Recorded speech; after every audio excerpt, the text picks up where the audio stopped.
Assalamualaikum warahmatullahi wabarakatuh. Salam, salve.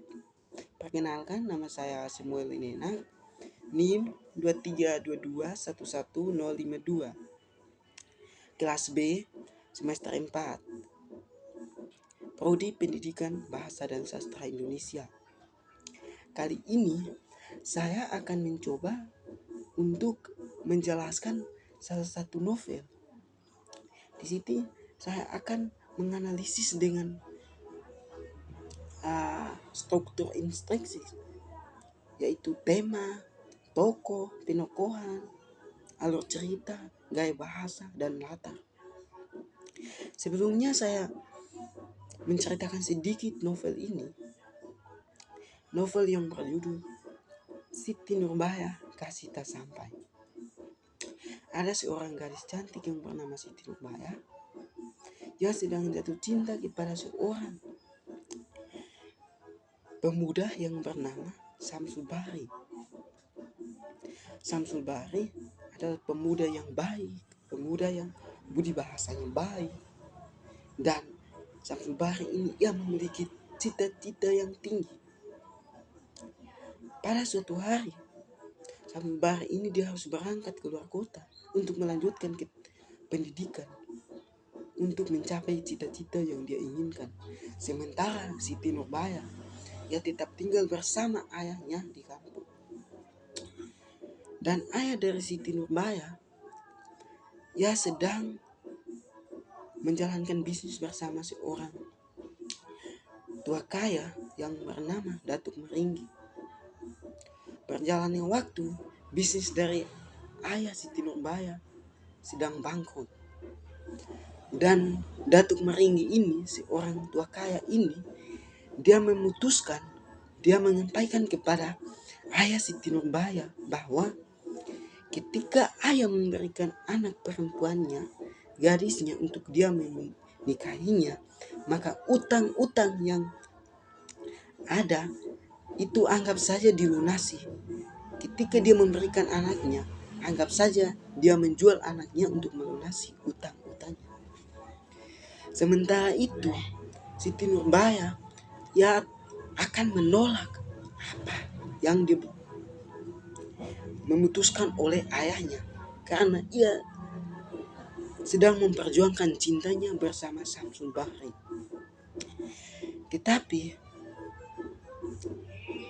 berjalannya waktu, Siti Nurbaya ia akan rela menikahi seorang tua kaya itu karena demi menyelamatkan ayahnya dari utang tersebut. Dan pada akhirnya Siti Nurbaya ini dia akan rela menderita di atas penderitaan demi keluarganya, demi ayahnya dibebaskan dari utang tersebut. Mungkin cerita singkat dari novel ini, dan di sini saya akan memberikan tanggapan melalui unsur-unsur instruksi, yaitu tema, tokoh dan penokohan, alur cerita, gaya bahasa dan latarnya.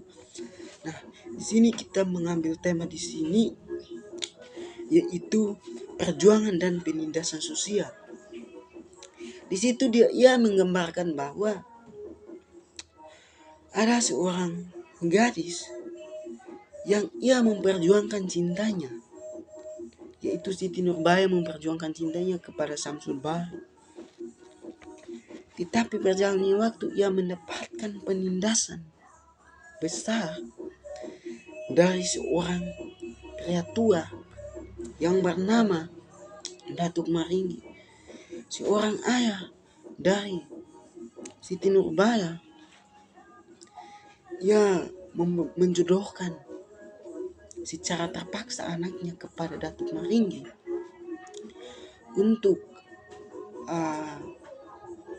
dia melunasi utangnya. Sementara Siti Nurbaya dia tidak mau untuk menikahi pria tua ini.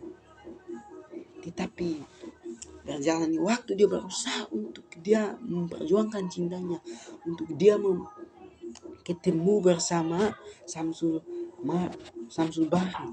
Tetapi Samsul Bahri ya sementara berada di luar kota untuk melanjutkan pendidikan, untuk mencapai cita-cita yang dia inginkan.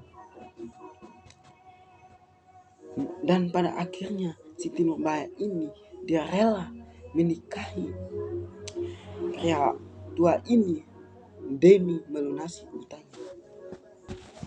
Dan pria tua ini dia menjalankan ini di atas penindasan dan ketidakadilan pada masa itu. Dan kita masuk pada tokoh dan penukuhan. Tokoh dan penukuhan. Tokoh yang ada di sini, tokoh ada beberapa tokoh. Yang pertama Siti Nurbaya, yang kedua Samsul Bahri, yang ketiga itu Datuk Maringgi, dan keempat Baginda Sulaiman. Tokoh dari Siti Nurbaya adalah tokoh utama. Siti Nurbaya adalah gadis yang cantik, yang baik hati,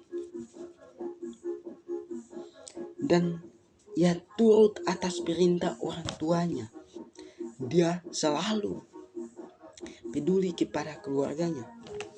Dan tokoh yang kedua adalah Samsul Bahri, adalah pemuda yang baik, pemuda yang budi bahasanya bagus,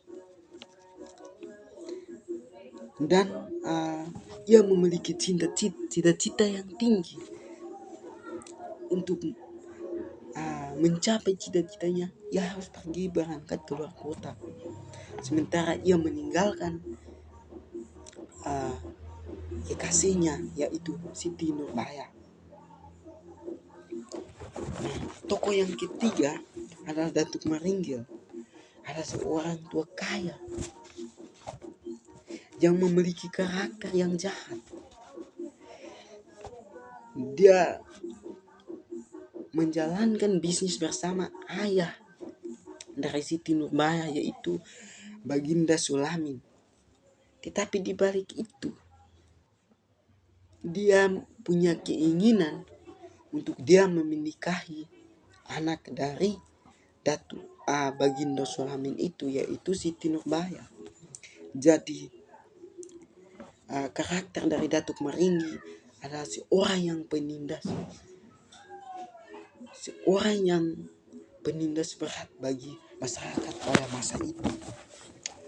Dan tokoh yang ketiga, yang keempat adalah Baginda Sulamin, adalah seorang ayah dari Siti Nurbaya. Seorang ayah ini dia memiliki sifat yang jahat juga. Kenapa saya mengatakan jahat? Karena dia menjalankan bisnis, sementara bisnis dia bangkrut. Dia berusaha bagaimana untuk melunasi utang itu. Dia rela mengorbankan anaknya. Dia memberikan anaknya, pasrahkan anaknya untuk menikahi pria tua itu demi utangnya dilunasi. Jadi alur cerita yang kita ambil dalam novel ini yaitu alur maju. Karena kenapa demikian saya mengatakan alur maju? Karena dari awal perkenalkan hingga akhir, perkenalan sampai akhir, cerita berkembang secara bertahap. Siti Nurbaya dan Samsul Bahri seiring dan kemajuan cerita dan membuat hubungan mereka lebih mendalam dan realistis. Dan di sini kita masuk pada latarnya.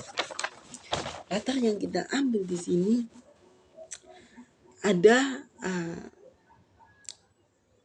3 bagian, yaitu latar tempat, latar waktu, dan latar sosial. Jadi latar tempat yang kita lihat dalam novel ini terjadi pada zaman berada pada Sumatera Barat.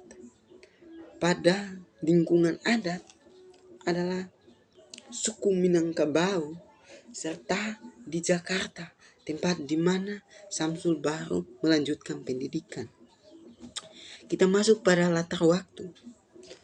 Latar waktu itu terjadi pada zaman kolonialisme pada abad ke-20, zaman di mana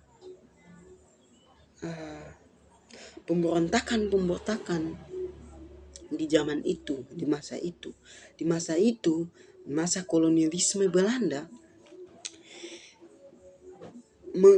menggunakan kelas-kelas atas, kelas sosial, seorang raja, seorang tuan muda yang akan menguasai di dalam wilayah tersebut.